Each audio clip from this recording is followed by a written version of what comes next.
Essa noite nós vamos propor um debate aqui sobre o que seria educar à distância na perspectiva freiriana, né? Nós estamos nesta tentativa de reinventar Paulo Freire, porque Paulo Freire dizia que ele não queria ser seguido. Não quero seguidores, eu quero pessoas que, a partir da minha teoria, da minha prática, possam criar novas práticas. Acima de tudo, a criatividade e a autonomia. E é isso que a gente está buscando fazer. E para começar, como é que a gente está entendendo a educação à distância nessa perspectiva freiriana? Como encontro de sujeitos que dialogam acerca de conhecimentos, práticas, situações existenciais, problematizando-as no intuito de realizar intervenções na realidade. Que não basta só discutir e problematizar. Freirianamente é preciso transformar a realidade. Então essa preocupação em exercer a prática, né? Deve ser uma educação problematizadora e não bancária, propiciando aos sujeitos que dela participam a superação da consciência mágica ingênua para a consciência crítica. Mas vocês vão ver que o eixo, o fio condutor da prática de educação à distância freiriana é o diálogo, né? Só para dar um panorama desse processo, eu vou falar basicamente a partir de duas escolhas. Paulo Freire dizia que educar é um ato político, né? E como ato político, ideológico, e as nossas escolhas podem manter as estruturas sociais, financeiras, ou então pode provocar transformações na realidade. Então é muito importante a gente pensar nas nossas escolhas. Então eu vou falar de algumas escolhas que nós fizemos aqui. Uma delas é a escolha tecnológica. Paulo Freire, quando estava vivo, ele usava a tecnologia para difundir suas ideias, para educar, usava slide, usava as inovações que estavam disponíveis para isso. Mas ele sempre colocava em dúvida para que usar essas tecnologias, em que perspectivas essas inovações são empregadas. E tem essa passagem que eu acho muito bacana, que é a seguinte, ele falava o seguinte: para mim, a questão que se coloca é a seguinte: a serviço de quem as máquinas e a tecnologia avançada estão? Eu quero saber a favor de quem, ou contra quem as máquinas estão sendo postas em uso. Porque os computadores são um negócio extraordinário. E a nossa escolha tecnológica aqui no Instituto Paulo Freire, ela revela que nós somos a favor do compartilhamento, do livre conhecimento, da colaboração, da construção coletiva, da não propriedade, do bem comum, na verdade. O Instituto Paulo Freire, em quase todas as suas ações, trabalha com software livre. E o setor de EAD também, né? Para aqueles que não sabem o que é software livre, é qualquer programa que pode ser usado, copiado, estudado, modificado, redistribuído sem restrições. Ao optar pelo software livre, é importante dizer que nós reconhecemos esse momento histórico, desse movimento, e nós escolhemos fazer parte deste movimento. Então nós não só usamos software livre, como divulgamos, defendemos, estudamos, mas também as alterações que nós fazemos no setor de EAD, em algumas dessas ferramentas, elas serão compartilhadas com outras pessoas também. Então ajudamos a melhorar esses softwares, né? Então vou mostrar alguns que a gente usa. Essa é a entrada do ambiente de cursos do Instituto Paulo Freire, pela Unifreire, porque a Unifreire é a certificadora dos nossos cursos, das nossas formações dentro de projeto também. Nós usamos a plataforma Moodle, que é um software livre, né? Que acho que a maioria de vocês já conhece. Esta é a home da rede social que nós desenvolvemos na plataforma Nosfero, que é software livre, e o objetivo é reunir a comunidade freiriana para dialogar. As pessoas podem construir comunidades, mas essa é no ambiente Nosfero. Essa página é InfoSwiki, e a ferramenta de chat também é software livre, a IRC. Só a transmissão, que é pelo streaming, que é um software gratuito, mas é proprietário. Mas nós estamos terminando uns testes com esta ferramenta, que é o Big Blue Button, que é um software livre de transmissão de vídeo, e esperamos usá-la em breve, né? Agora falando um pouquinho das escolhas pedagógicas, né? Nós trabalhamos aqui bastante em colaboração. É uma escolha pedagógica nossa, não apenas nossas atividades no ambiente virtual, elas seguem uma abordagem colaborativa, mas também nós do setor de educação à distância trabalhamos em colaboração com as áreas e filiais e os demais setores do Instituto. Acho interessante para vocês conhecerem que é a área de educação cidadã, de jovens e adultos e educação popular. E as filiais são a Unifreire, a Casa da Cidadania Planetária, o Centro de Referência Paulo Freire, e os setores, como eu falei, a comunicação e a tecnologia, né? Então, quando a gente vai pensar uma formação à distância, seja ela um curso, seja ela uma ação de formação dentro de um projeto que é algo maior, por exemplo, um projeto que nós desenvolvemos com uma secretaria, nós reunimos todos os envolvidos, e acho que eu entendo que seja um diferencial nosso, chamamos o educador para conosco pensar o processo de formação. Porque nós sabemos que muitos cursos, muitos não, a maioria dos cursos à distância tem um grupo que pensa e o tutor que é contratado pontualmente para executar aquela formação. Então nós aqui tentamos ao máximo envolver o educador desde o início do processo, né? Porque não só pela sua importância, mas porque não queremos dicotomizar quem é que pensa e quem é que executa. Isso é uma crítica muito grande de Paulo Freire, que eu vou falar um pouquinho mais para frente. Quando nós pensamos também o processo de educação à distância, nós partimos da centralidade dos sujeitos, ou seja, nós tentamos partir do que eles nos trazem, né? Do seu senso comum, das suas experiências, em busca da compreensão rigorosa da realidade e comprometida, claro, com a transformação, né?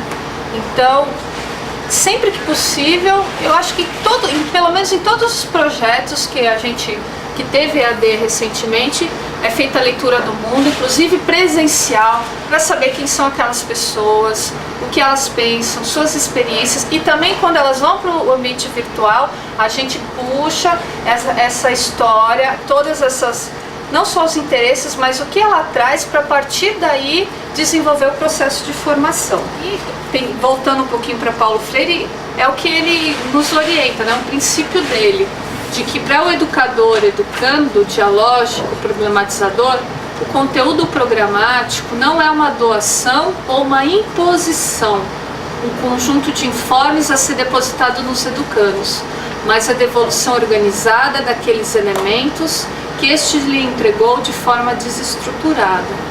Então, o que eles nos trazem, nós tentamos organizar, e a partir dos objetivos previamente definidos com eles, inclusive, nós começamos a formação.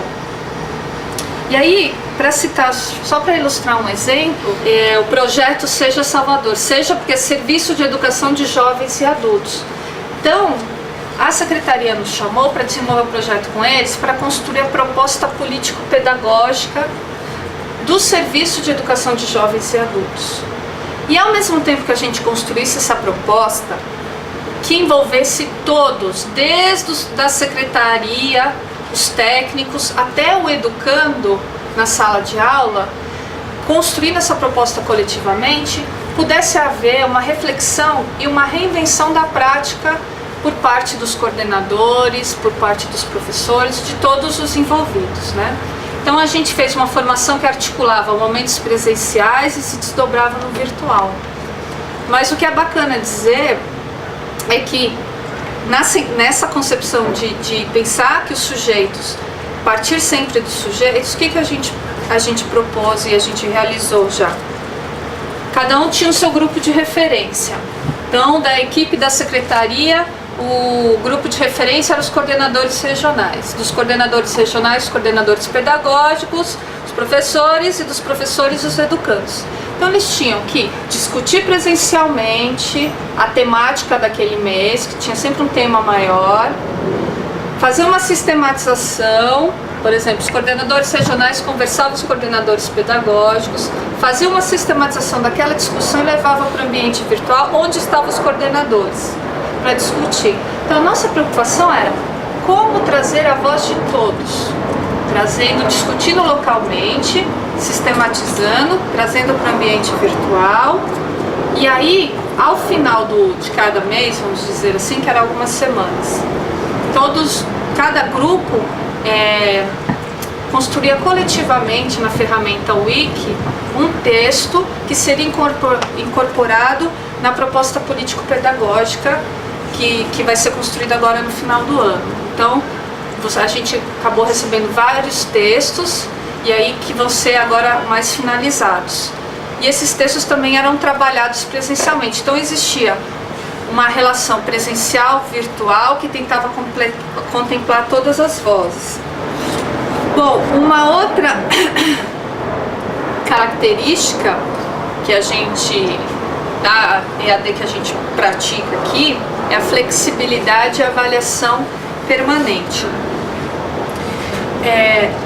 Nós tentamos em nossa formação formar uma rede, uma comunidade virtual de aprendizagem, que eu vou explicar mais um pouco. Mas a flexibilidade a que eu estou me referindo aqui é termos a liberdade de fazermos alterações durante o processo de formação à distância, durante o curso à distância, que nem sempre em outros lugares é possível fazer. Então aqui nós nos obrigamos a um processo de ação, reflexão, ação, permanentemente avaliando como está sendo a formação, deixando os educandos também avaliarem, e se for preciso a gente muda. O que havia sido previsto não vai ser mais aquilo, vai ser outra coisa, sempre em diálogo com eles. A gente conhece muitas propostas de cursos que são fechados, estruturados e replicados a cada turma, sem respeitar essas particularidades, às vezes o tempo que as pessoas precisam, né? Cada participante eu diria, não nem tanto, mas o grupo de participantes, às vezes você tem um grupo que é mais ágil, responde mais prontamente, um outro grupo não, precisa de um pouco de mais tempo, porque de repente não tem também tanta fluência tecnológica. Então, uma outra coisa que para nós é muito caro são os conteúdos compartilhados. Todos os conteúdos que nós usamos nas formações à distância, eles podem ser baixados e compartilhados pelos participantes. Nós estamos nos organizando para que tudo esteja disponível na página, no site do Centro de Referência Paulo Freire, para que possam ser copiados, enviados, tudo. Então, por exemplo, esse aqui é um vídeo, aí tem lá o botãozinho de salvar que a pessoa pode. A gente sabe que muitos cursos têm travas de segurança, porque aquele conteúdo é a formação e aquele conteúdo, se vazar, pronto, nosso curso não vamos mais poder fazer mais nada, né? Então não é desse princípio que compartilha também com a questão tecnológica que eu já falei aqui, né? Nós temos como horizonte nessas formações formar uma comunidade virtual de aprendizagem, né? A gente entende que as pessoas são os nós e os fios que ligam as pessoas são as relações entre elas. Nem sempre é fácil, aliás, eu diria que é muito difícil desenvolver uma comunidade virtual de aprendizagem, né? Mas é o que a gente busca. E aí, né, esse livro que eu estou lançando, ele é resultado de uma pesquisa de mestrado em que buscou verificar como distinguir as comunidades e as redes de aprendizagem dos demais agrupamentos do ciberespaço. Porque a aprendizagem, ela é um processo inerente. A aprendizagem acontece em qualquer lugar, a qualquer hora, a qualquer momento. Eu tô aqui falando, tô aprendendo, vocês estão ouvindo, estão aprendendo. Então, quando que eu falaria que é uma comunidade ou uma rede de aprendizagem? Então, após pesquisa, eu entendo que as redes de aprendizagem online são agrupamentos localizados no ciberespaço que apresentam características de um processo de ensino. Ou seja, existe uma intencionalidade, né? Não há espontaneísmo e nisso acaba se confluindo com o pensamento freiriano, apesar da minha pesquisa ter sido desenvolvida antes de eu vir para cá. Então nós temos objetivo educativo explícito, a gente encontra um planejamento inicial nessas redes e um ou mais educadores entre os integrantes. Só que a rede só existe se tiver interação e abertura para que as pessoas possam influenciar, possam ter voz e influenciar o processo. Então, se você perguntar, eu tenho um curso tal, todo curso na internet é uma rede de aprendizagem? Não. Se a pessoa não tem voz para influenciar aquela formação, se a interação é um gato pingado aqui, as pessoas não estão em relação mesmo, não estão interagindo, não se poderia, no meu entender, dizer que é uma rede de aprendizagem online. E qual a diferença entre rede e comunidade?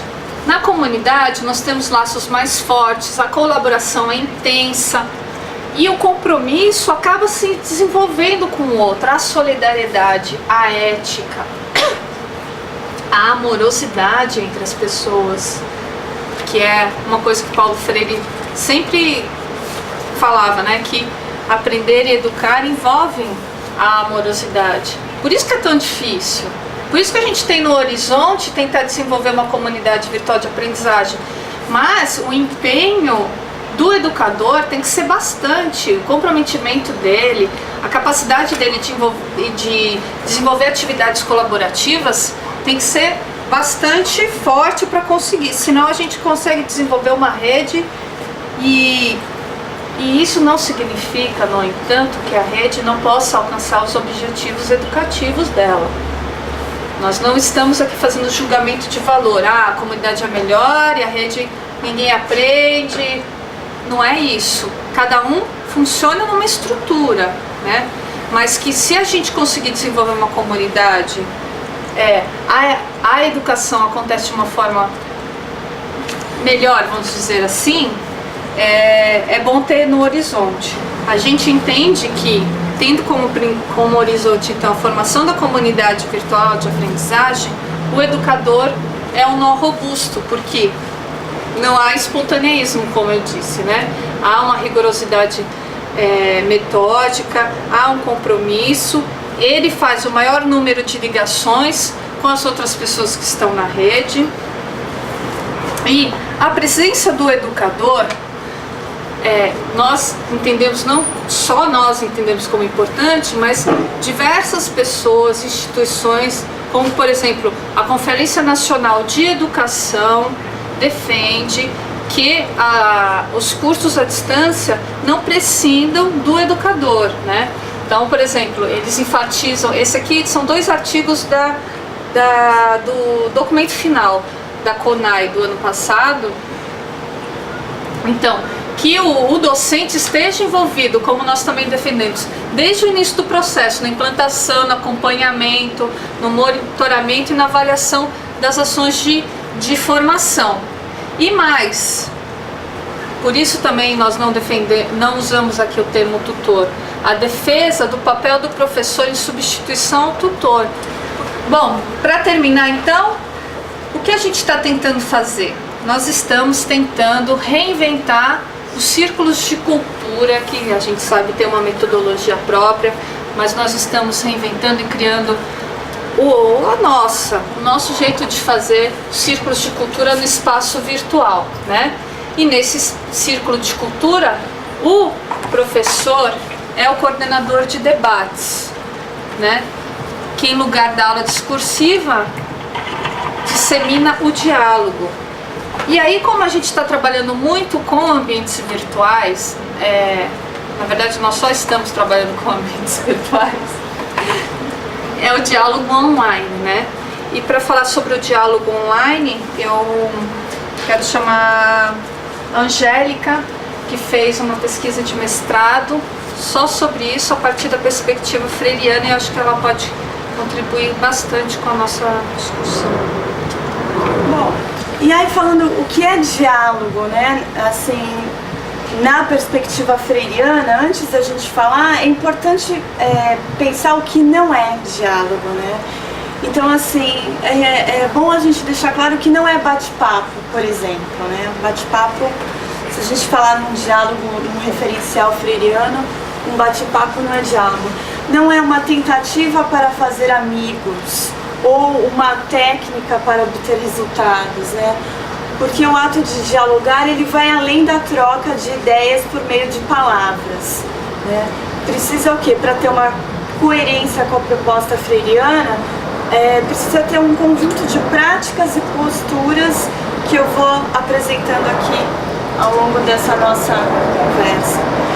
Então, eu trago aqui uma trama conceitual, né, no meio dessa pesquisa, para buscar entrelaçar essas questões que envolvem o diálogo freiriano.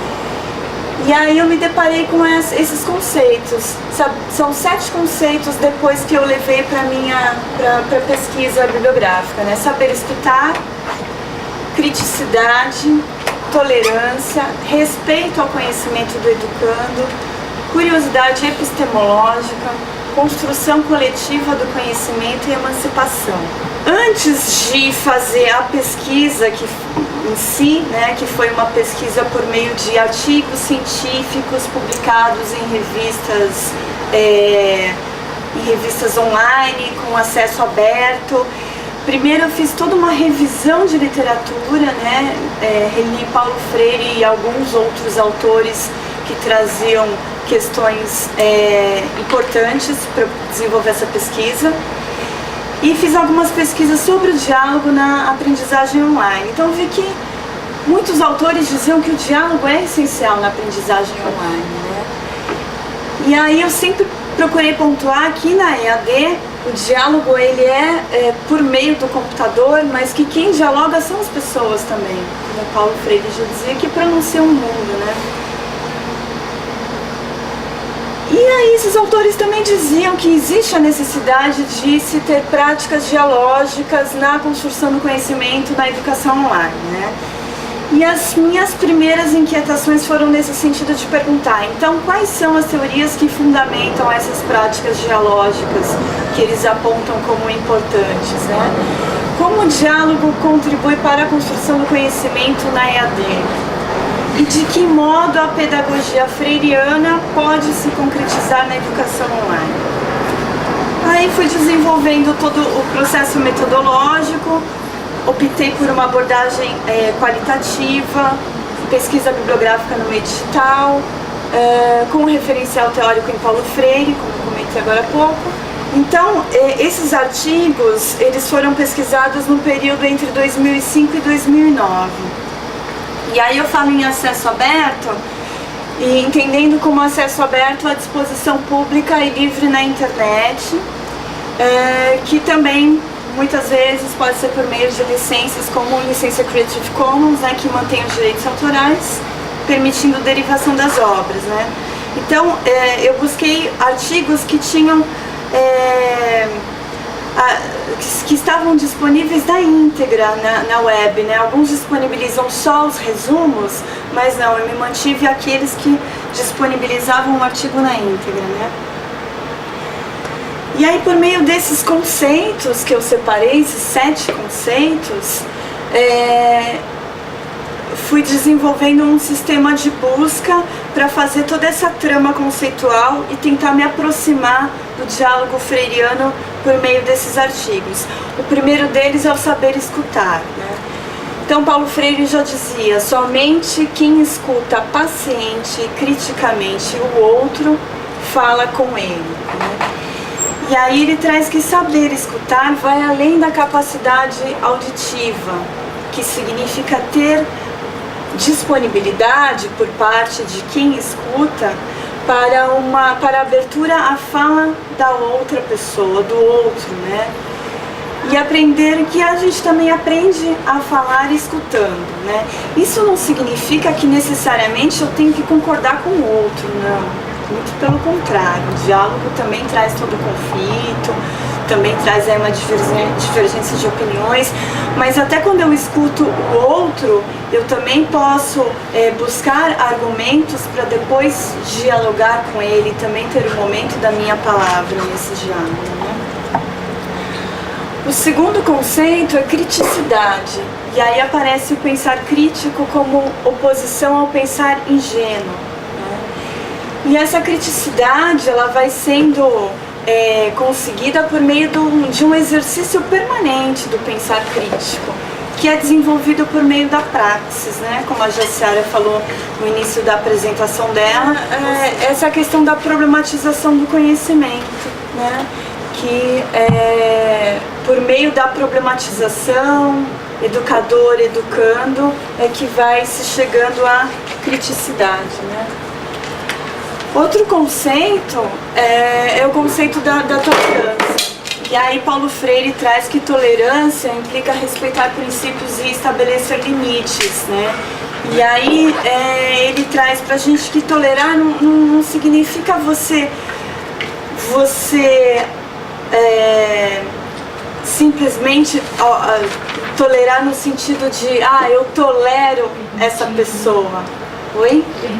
Permitir só, simplesmente, exato, não, né? Que tolerar tem um limite também que você vai desenvolvendo, tem respeito, tem esses princípios todos, você aprende com o diferente, respeita o diferente, né? Então esse é um conceito aí bem complexo para a gente retomar daqui a pouco na nossa discussão. O outro foi a questão do respeito ao conhecimento do educando.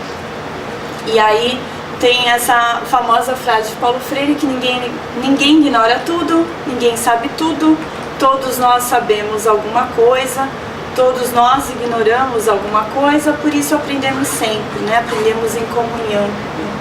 Então, o educador não é o detentor da verdade, do conhecimento, né? E, aliás, a gente usa aqui o termo conhecimento, mas quando a gente fala em conhecimento, a gente entende que existem vários conhecimentos. A gente usa no singular, mas não existe um único conhecimento, né? São vários conhecimentos, né? Então, é a questão, novamente, de problematizar conteúdos com educandos e continuar aprendendo, né? O outro conceito é curiosidade epistemológica, né? O que seria a curiosidade epistemológica? É aquela curiosidade que, num primeiro momento, ela até pode ser ingênua, né? Muitas vezes ela é ingênua, mas ela vai se tornando crítica ao longo do processo, né? Então, trago aqui uma outra frase de Paulo Freire, quando ele diz: com a curiosidade domesticada, posso alcançar a memorização mecânica do perfil deste ou daquele objeto, mas não o aprendizado real ou o conhecimento cabal do objeto, né? Ou seja, ele vai falando aí da questão de mudando esse pensamento ingênuo para pensamento crítico.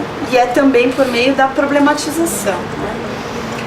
Outra questão, o número 6, o conceito 6, a construção coletiva do conhecimento, né? Essa é uma outra frase bem conhecida de Paulo Freire, que ele diz: os homens se educam entre si, mediatizados pelo mundo.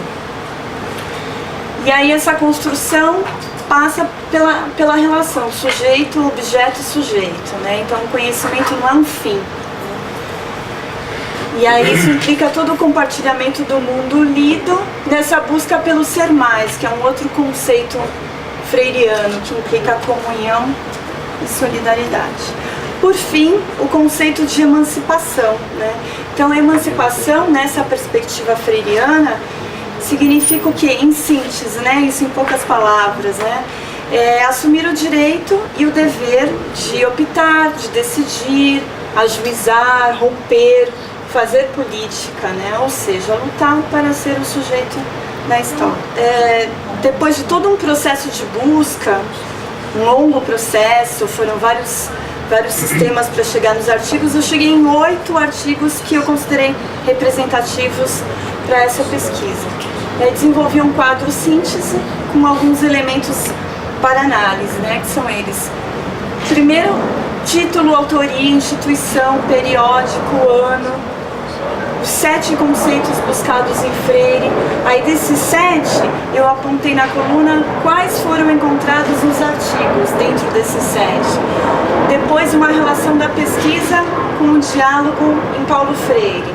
Depois, uma concepção sobre diálogo e conhecimento, considerações e os referenciais, quer dizer, alguns referenciais além de Paulo Freire, por exemplo, Vygotsky, que eu trago um pouquinho na dissertação, apareceu em alguns desses 8 artigos, né?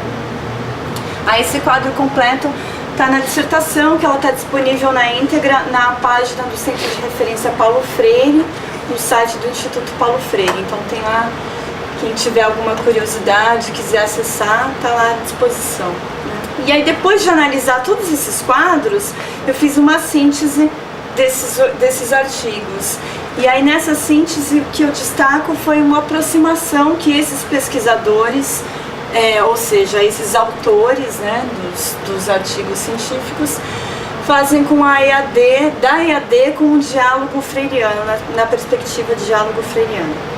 Um consenso nesses 8 artigos foi a questão da construção coletiva na educação à distância. Então isso apareceu de uma maneira bem forte.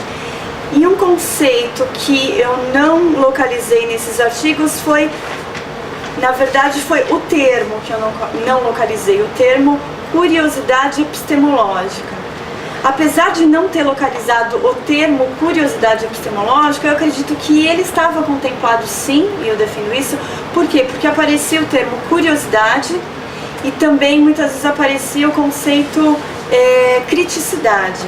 Então, se a curiosidade epistemológica é a curiosidade que vai se tornando crítica, eu considero que, embora os autores não tenham usado o termo específico, eles também trabalharam um pouco esse conceito.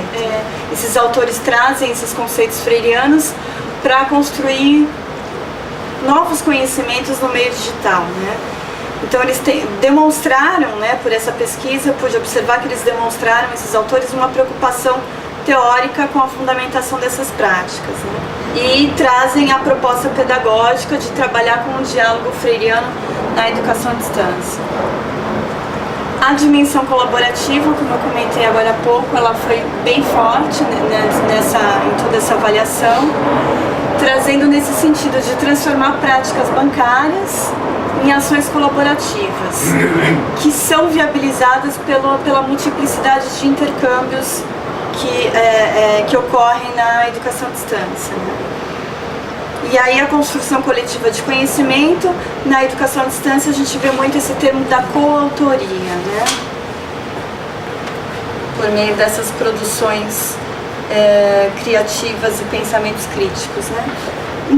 Na dissertação eu falo muito sobre a questão do existenciar-se, né? Então eu fui buscar, nas leituras que eu fiz sobre Paulo Freire, eu fui buscar alguns autores que influenciaram o pensamento de Paulo Freire, né?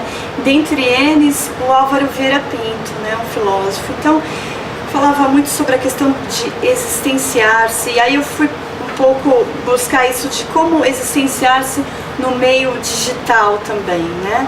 E aí a gente vê que também requer aguçar o senso crítico, refletir sobre o conhecimento, problematizar o mundo e aprender em comunhão permanentemente aí conceitos já freirianos vem sendo trabalhado nessas outras perspectivas, né? Na modalidade à distância.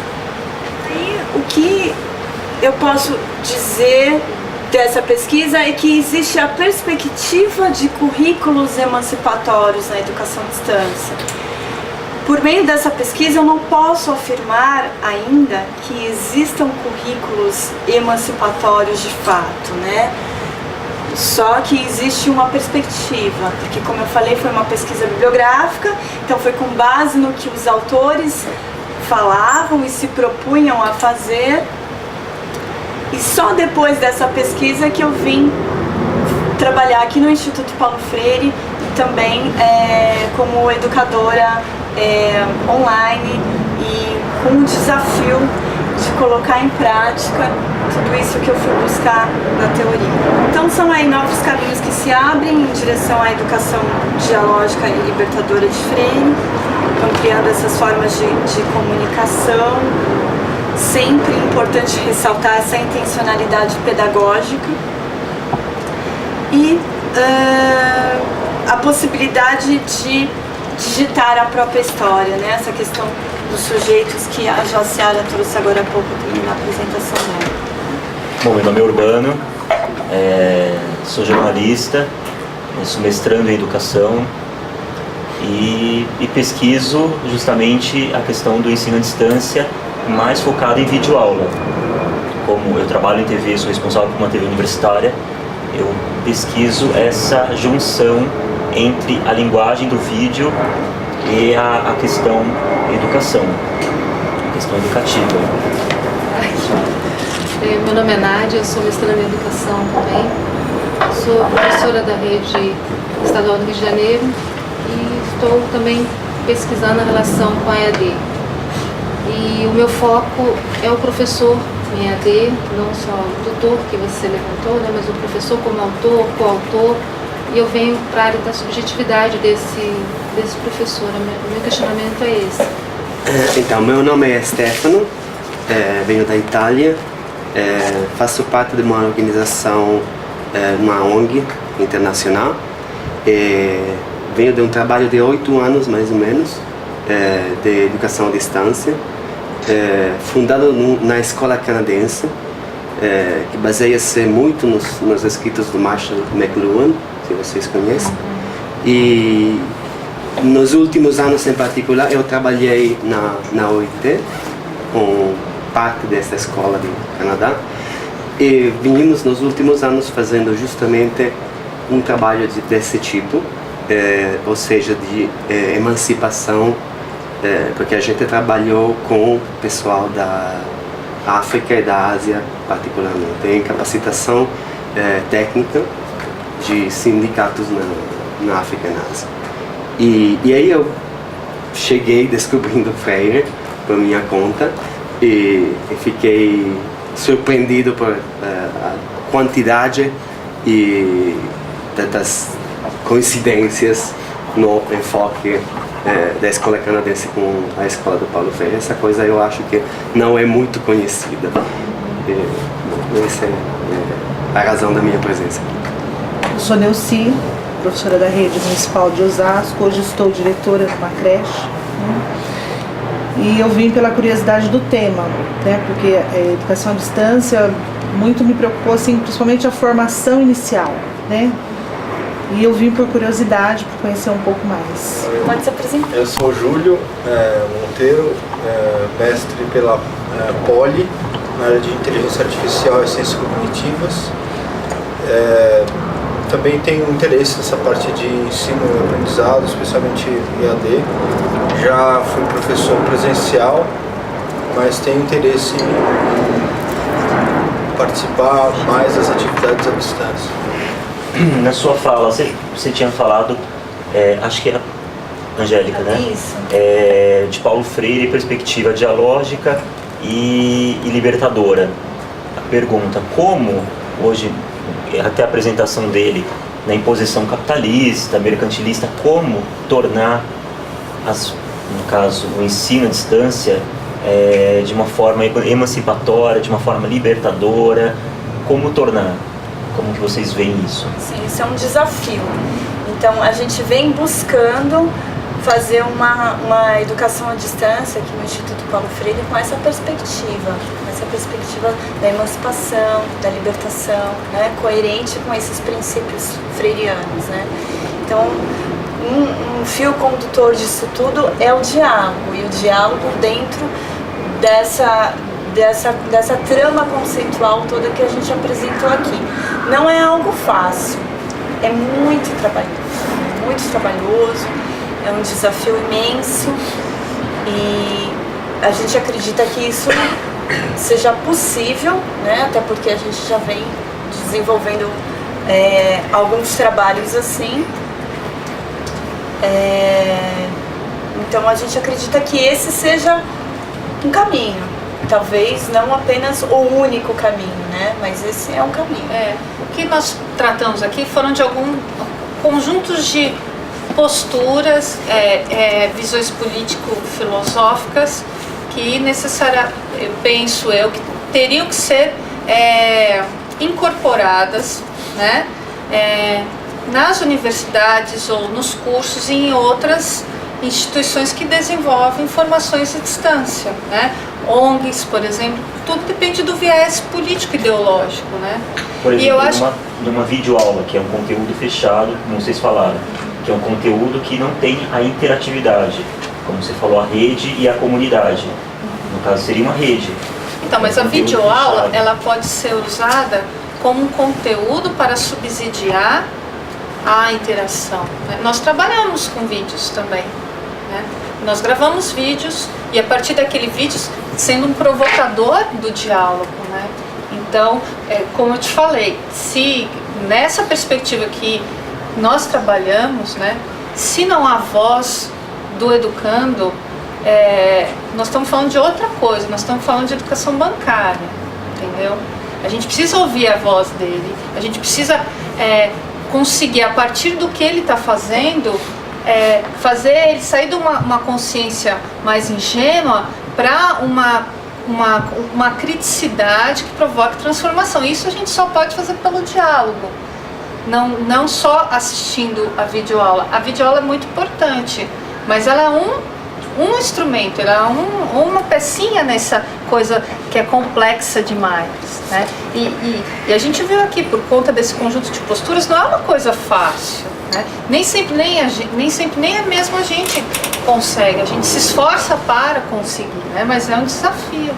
Agora, já o que precisaria do ponto de vista da sociedade também é uma valorização da educação, né? A gente fala tantos anos que não pode ter educação bancária, mas o que mais se vê por aí é educação da bancária, que você deposita as coisas. E isso está saindo do presencial, está migrando para o virtual, né? Então, tem muita gente fazendo fortunas, né? Monta o curso, vai replicando, ou transmite via satélite um cara falando para todas as regiões do país ao mesmo tempo, fazendo fortunas, mas assim, não se problematiza, não se escuta. Então a transformação da realidade vai ser pouquíssima. Então, eu acho que uma das chaves talvez seja aquilo que você falou, que é a criação de uma comunidade de aprendizagem, né? Que é diferente só de uma rede. Então, na comunidade, todos os participantes interagem, né? Através do diálogo, através de conversas e trocas, né? De vários níveis, né? Eu acho que isso é uma das bases que talvez se possa buscar. E também precisa ter, eu que sou da área de tecnologia, eu sei que precisa ter um aparato tecnológico para ajudar essa comunidade a se comunicar, né? Então, por exemplo, ao invés de repente você ter só um vídeo, uma videoaula estática, viu, assistiu, acabou, você pode ter uma videoaula que depois motiva os alunos ou as pessoas que estão assistindo a fazer um vídeo também como resposta àquele vídeo, quer dizer, uma interação de dois lados, não só você receber o conteúdo e depois acabou, não, você também oferecer o conteúdo, né? Então, hoje existem muitas ferramentas que permitem a criação de conteúdo online, né? Isso está muito facilitado, né? Tem YouTube, tem o Wiki, tem um monte de tecnologias que permitem o educando criar um conteúdo e socializar esse conteúdo com as outras pessoas que estão participando, né? Então, aí passa de ser uma coisa unilateral para uma coisa mais próxima de uma comunidade. Mas na perspectiva de comunidade, todo mundo leva o conteúdo para a rede, né? Perfeito. Não só o educador. Todos se sentem compromissados, motivados a levar e a produzir. O que a gente mais precisa é que os educandos tenham autonomia, criatividade para mudar esse mundo de meu Deus, né? E tornar um mundo melhor, né? E tem que ter iniciativa, tem que ter criatividade, porque senão repetindo velhas fórmulas que não deram certo, né? Então, a Débora, quando a gente falava dessa questão da construção do conhecimento, ela disse que é importante deixar claro que mediar, a gente tem que fazer um trabalho de mediação do conhecimento, não oferecer receitas. Quando você disse, né, Angélica, que não existe receita para essas questões. E que a educação, a gente não pode perder de vista que ela precisa acontecer colaborativamente. Então, a respeito da educação bancária, acredito que isso vem contribuir com o debate. Nós temos uma pergunta que foi feita pelo Ivanilson. Ele gostaria de saber qual é o maior desafio da educação à distância no Brasil, ou especificamente para o Instituto Paulo Freire. Acredito que a noção de educação à distância é um pouco diferente da educação, que é a impressão que tem, pelo menos nesse início de pesquisa que estou fazendo, alguns ainda desassociam como se a educação à distância viesse diferenciada, como se fosse olha, a partir desse momento vamos romper com a educação e vem a educação à distância. E não é, né? Eu acho que um desafio é esse também, romper com essa ideia de tirei da educação, a educação como se fosse um momento e agora a educação à distância. Não é, educação, a EAD seria um recurso, uma modalidade ou o que for, mas é algo que vai além, não para, não estaciona, que a educação à distância é isso, e na verdade é a educação se expandindo, ampliando, renovando. E essa lógica é tão burra, porque o que a gente vê na sociedade é a interconexão o tempo todo, né? É você usando os meios tecnológicos permitem que você se comunique, se conecte, sai da TV, entra no chat e atende o celular, e aí o paradigma hoje é o da rede, em todos os níveis, né? Todas as estruturas da sociedade. E aí você fazer uma cisão, educação presencial é boa, tem gente que fala isso também, sim. Educação à distância, eu quero distância, né? Como a gente já ouviu. Poxa, a educação presencial, ela pode ser tão ruim e a educação à distância pode ser muito melhor. Tudo depende dos atores envolvidos, da proposta político-pedagógica que está envolvida, né? E aí eu acho que também, acho que um desafio muito grande, e que para mim é um pouco caro, é essa questão que eu falei aqui do tutor e do professor, né? Também, por que distinguir quem é o educador à distância é e quem é o professor presencial merece todas as outras... Coitado, né? Ainda estamos reivindicando aí uma valorização do professor presencial, do à distância ainda vai ser mais precarizado. Então, assim, como ter uma educação à distância de qualidade nesse país, se o professor é tratado como um serviço terceirizado da universidade, ele é um mero executor, que ganha por algumas horas, você tem 60 horas aula, às vezes o educador ganha 60 horas aulas, assim, só que o trabalho dele é o triplo, porque na educação à distância, também na presencial, mas na educação à distância o tempo que se gasta, quem faz um trabalho de mediação intenso, né, problematiza, você fica muito tempo trabalhando, você está conectado o tempo todo, né, e aí fugir dessa questão da massificação, né, porque realmente os meios tecnológicos contribuem ainda mais para massificar a educação. Fazer as caixinhas lá, deixar e o cara... Meu nome é Gustavo, eu sou coordenador de Tecnologia da Informação do Instituto Paulo Freire, graduado em Ciência da Computação pela Unicamp. Trabalhei 1 ano e meio com formação de desenvolvedores de aplicações web para o Ministério da Justiça no Timor-Leste. E aí foi essa experiência que acabou me trazendo para o mundo do terceiro setor e buscando trabalhar em educação. Eu estou aprendendo nesse processo de o que é educação à distância, o que é educação à distância numa perspectiva freiriana, como construir diálogos online, sempre buscando novas ferramentas que a gente possa agregar para auxiliar, para ajudar os educandos e os educadores a construírem uma comunidade virtual de aprendizagem.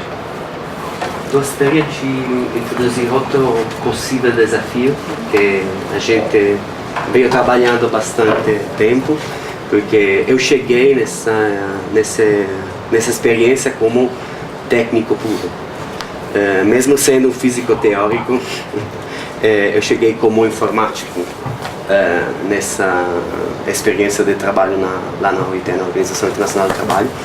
E a gente veio trabalhando bastante com digamos assim, os dois eixos da tecnologia e da pedagogia. Eu acho que seja particularmente interessante para o Gustavo, no sentido que o que a gente descobriu, eu fiz uma pesquisa bastante intensa sobre todas as ferramentas que tem. A maioria das vezes o nível tecnológico é encarado como ferramenta neutra, se está ali. A gente usa Moodle porque tem muito Moodle lá, ou antes do Moodle tinha um Blackboard, porque a gente tem bastante, ou seja, não eu, mas o meu antigo chefe, o Mark, tem bastante experiência desde 1980, então antes tinha o Moodle, agora tem o Moodle,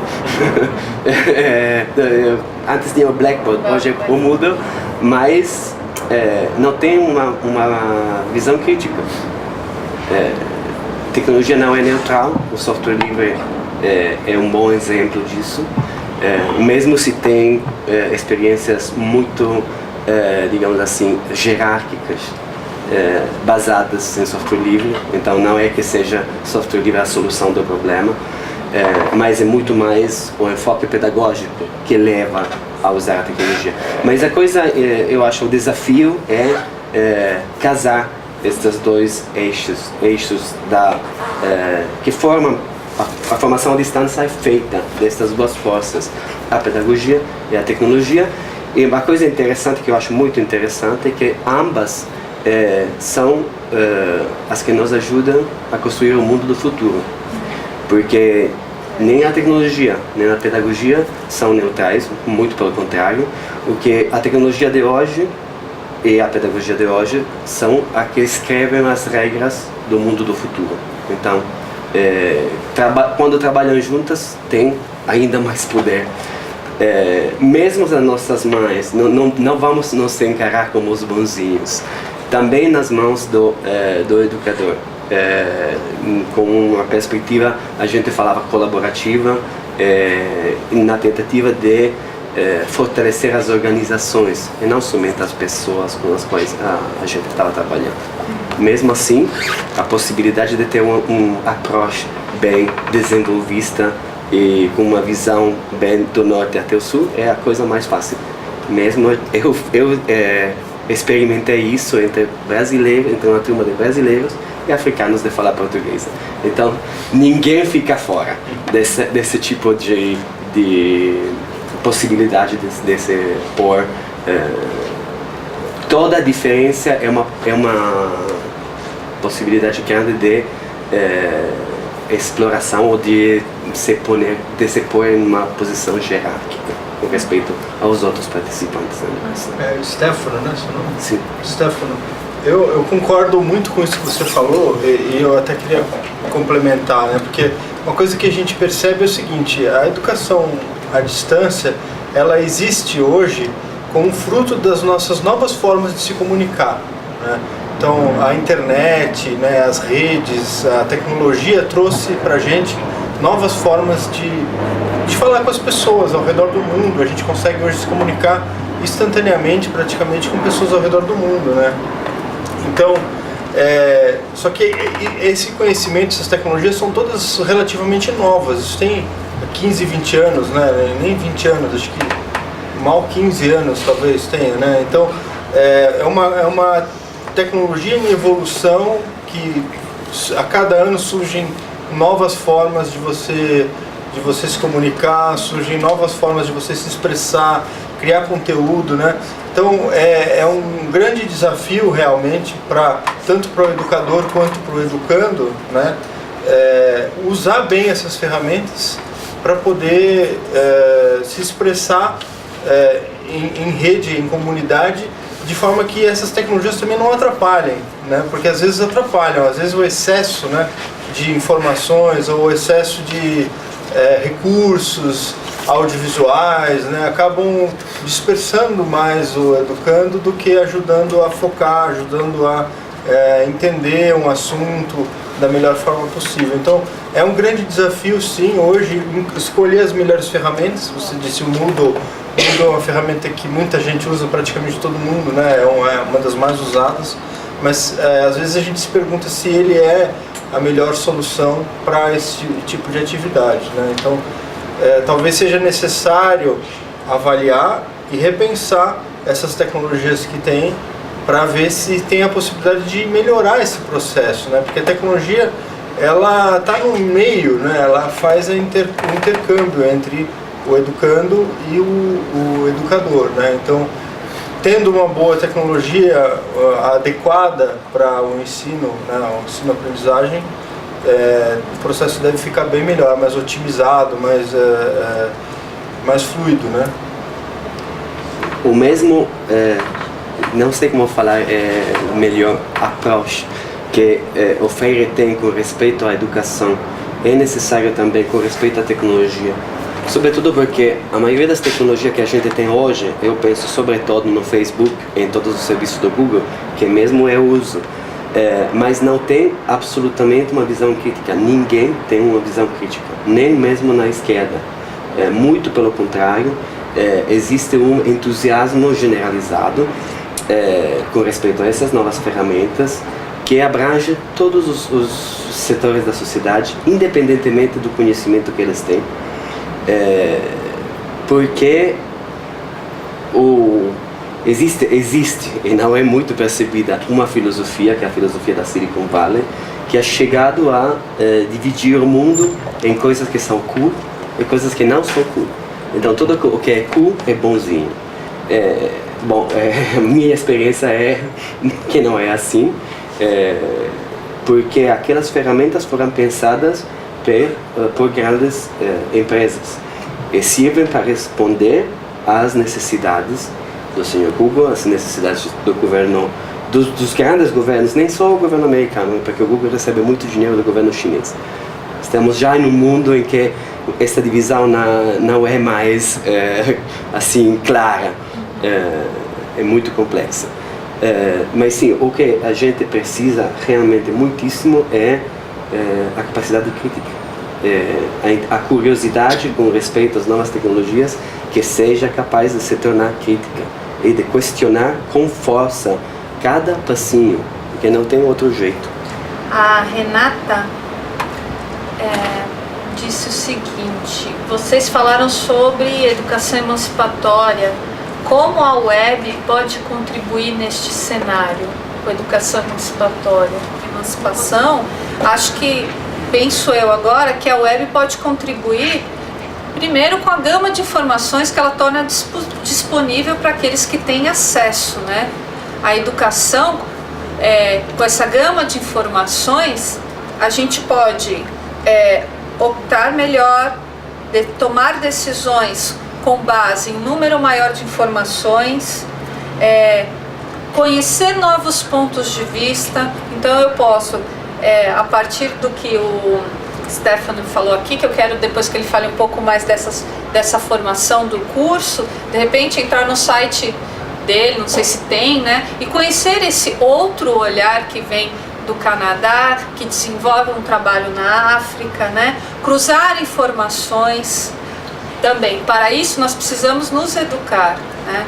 Então, o que me vem agora é essa questão de ter um leque maior de informações, né? Não que antes ficava um pouco mais restrito, né? A fala do professor, as bibliotecas, ao que a gente via na mídia. Não sei se alguém tem mais alguma ideia. Acho que aí vai também essa questão retomar, né? Porque assim, é difícil a gente falar de um conceito dissociado de outro, né? Então aqui eu trouxe 7 para falar de diálogo, né? E, por exemplo, você fala na questão da informação, que a Josiara traz para se referir à emancipação, e aí fica também o desafio, como transformar essa informação em conhecimento, né? Então entra a questão da criticidade, que a gente já vem discutindo aqui. Então, e o Stefano também comentou a respeito das tecnologias, né, que não são neutras, né, que as ferramentas não são neutras. Então a gente desenvolver essa curiosidade que no início pode ser ingênua e vai se tornando crítica, que é o que Paulo Freire chama de curiosidade epistemológica, a curiosidade que inicialmente é ingênua e vai se tornando crítica, e buscando transformar essas informações em conhecimentos, né? Gerar e compartilhar conhecimentos, né? Então acho que o caminho pode ser por aí. Alguém Tem aqui no chat. A gente acabou de ter uma acesso de Singapura no videochat. Legal. De Singapura. Bacana. Então, internacionais, Itália, Singapura. É Singapura e Espanha. Então, da Espanha tem um comentário aqui falando o seguinte, na verdade a Renata Aquino que mandou um comentário do Salva Roche, acho que é assim que pronuncia, e ela queria saber qual a opinião dos debatedores sobre essa frase, retransmitida do Twitter. A obediência não é um valor educativo. O silêncio, tampouco. A criatividade, o diálogo, o debate, o compartilhamento, sim, esses são. Acho que é com a tag EducaChat. Aí ela diz que a frase que ela enviou está em debate na roda do Twitter para a educação latino-americana. Retransmitindo... É interessante porque foi exatamente a frase de um educador italiano muito famoso na Itália, o nosso Paulo Freire. Ele escreveu, eu acho, até um livro que se titulava-se A Obediência Não É Mais um Valor. Considerado que o cara é um cura. Qual é o nome do educador? Nossa senhora, Milani. Milani. Certo. E seu livro mais famoso é Carta a uma Professora. Carta a uma professora. Paulo Freire também escrevia muitas cartas. Cartas Ele tem uma pequena comunidade de pessoas que ainda tentam levar adiante o legado dele. A opinião é que nós compartilhamos desses mesmos valores, né, contra a obediência e o silêncio silenciado, né? Eu estava comentando aqui com a Jaciara, né, a questão do silêncio, né, porque quando eu fiz essa pesquisa sobre diálogo, né, um daqueles primeiros conceitos que eu trouxe, que é o saber escutar, não aquele silêncio em que a pessoa é silenciada, não, é outro silêncio que ele fala, é do silêncio que é necessário para o saber escutar, né, para você dar espaço para o outro falar também, para o outro emitir sua opinião, que está relacionado ao respeito do conhecimento do outro, que pode ser o educando, pode ser outro educador, né, quer dizer, não é... Eu acredito que não seja esse o silêncio que eles estão trazendo aqui, é o silêncio de quem é silenciado, né? Porque a gente também está dentro do Fórum Social São Paulo, né? Que também busca problematizar algumas questões também mais da cidade, né? E a Jusce teve uma experiência no curso de formação de professores da rede, né, Jusce? Então, o processo seletivo que o Estado fez no último ano, havia três processos, 3 etapas para que a gente pudesse assumir o nosso cargo. Então houve uma prova, que é o que costuma ser feito. A segunda etapa foi um curso à distância de 5 meses, e essa etapa se concluiria na terceira, seria uma prova para avaliar o resultado dessa formação, digamos assim, né? Então eu gostaria de comentar um pouco, não só a minha perspectiva a respeito dessa experiência, mas também alguns comentários que eu tive acesso através da internet e também de outros professores que fizeram, que são companheiros meus hoje em sala de aula. Então, como é que era a estrutura desse curso? A gente tinha, eles usavam uma plataforma específica, não era Moodle, eu não sei dizer qual que era o software. A gente tinha conteúdos disponibilizados por semana, a gente lia, tinha alguns vídeos, enfim. Tinha um trabalho multimídia. E como que eram as atividades? A gente tinha um fórum em que a gente era obrigado a postar alguma coisa toda semana, que fazia parte do processo de avaliação. E tinha algumas atividades, inclusive de vivência em sala de aula. E aí a gente já tem uma crítica de que muitos dos professores que estavam fazendo esse curso já eram professores experientes e que estavam tendo que se deslocar do seu local de trabalho, porque não podia fazer vivência dentro da sua própria escola, para fazer essa vivência numa outra escola. Então, quer dizer, será que o curso foi pensado para o público que estava lá? O professor fazer um estágio, uma vivência sendo que ele é professor da rede pública, isso não é efetivo? Então, essa já é uma das questões. Aí uma coisa que me incomodou muito, e agora até pensando no que a Angélica falou a respeito de diálogo, com Paulo Freire, que o diálogo pressupõe uma construção coletiva, o fórum, a gente não tinha mediação, pelo menos no meu curso de língua portuguesa, a gente não tinha uma mediação do tutor ou do professor que estava lá. Então, na realidade, era uma conversa de surdos e mudos, porque você tem um post, você tem outro post que não está relacionado àquele outro, você tem um terceiro, você tem um quarto post. Que é obrigado. E é obrigado, e você é avaliado por aquilo que você coloca. Então, claro, e assim, já dizia que você não podia ficar concordando, concordo com fulano, concordo com ciclano, que é muito do que a gente vê em posts obrigatórios, né? A pessoa começa a concordar com quem colocou anteriormente.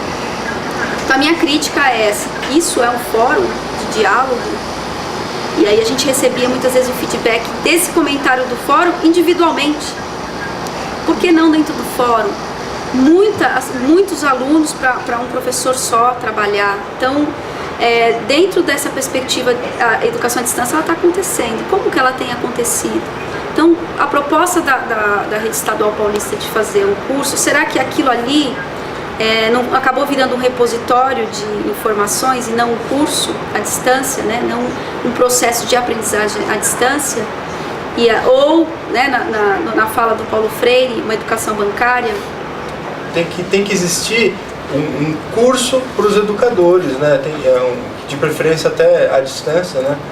Mas bem bolado, bem feito, para que eles possam se apropriar dessas novas modalidades de comunicação, porque muitos deles nunca usaram um Twitter, um Facebook, não sabem o que é uma rede social, nunca olharam um YouTube direito, no máximo para ver uma bobagem que alguém mandou, sabe? Mal usam o e-mail e estão sendo obrigados a usar uma ferramenta que envolve conceitos avançados, conceitos que não são difíceis, não são fáceis de se entender, especialmente para pessoas que não estão acostumadas com eles. E eu gostaria de saber da Angélica, na questão do diálogo freiriano, se esses momentos síncronos, como até a Mara ressaltou aqui, que ficou encantada, né, com essa possibilidade de ter a via de mão dupla, quer dizer, você está falando, está mais próximo de um diálogo entre pessoas. Se o síncrono contribuiria mais para uma educação à distância na perspectiva freiriana do que a educação pura e simplesmente assíncrona. Bom, eu vou falar então um pouco a respeito de uma experiência que eu tive aqui no Instituto Paulo Freire, nessa questão da sincronicidade, num curso que foi apresentado no início aqui pela Jaciara, projeto Seja Salvador. Então, sem dúvida nenhuma, é muito interessante, mas ainda ocorre esse problema tecnológico, né, de as pessoas terem acesso à tecnologia, de terem a disponibilidade de tempo para estarem exatamente nesse lugar, nesse horário, mas tudo isso é uma questão de combinado, né, de você, se é uma educação dialógica, né, que se propõe dialógica, trabalhar dessa forma, primeiro é interessante verificar com o grupo a possibilidade de fazer um videochat, de fazer uma reunião, uma sincronicidade, se as pessoas realmente têm interesse nisso, se tem possibilidades, né? Então, sem dúvida nenhuma é interessante e eu acredito que cada vez mais isso vai ganhar espaço. Mas hoje realmente é um desafio ainda a gente conseguir fazer isso, reunindo um número razoável de pessoas e que todas as pessoas tenham a oportunidade de conversar e por que não, talvez até dialogar, né, de uma forma mais profunda, como a gente apresentou aqui, por meio dessas tecnologias que a gente tem hoje em dia. Ana, ficamos muito felizes com a sua presença, de todos que participaram do chat, agradecemos muitíssimos.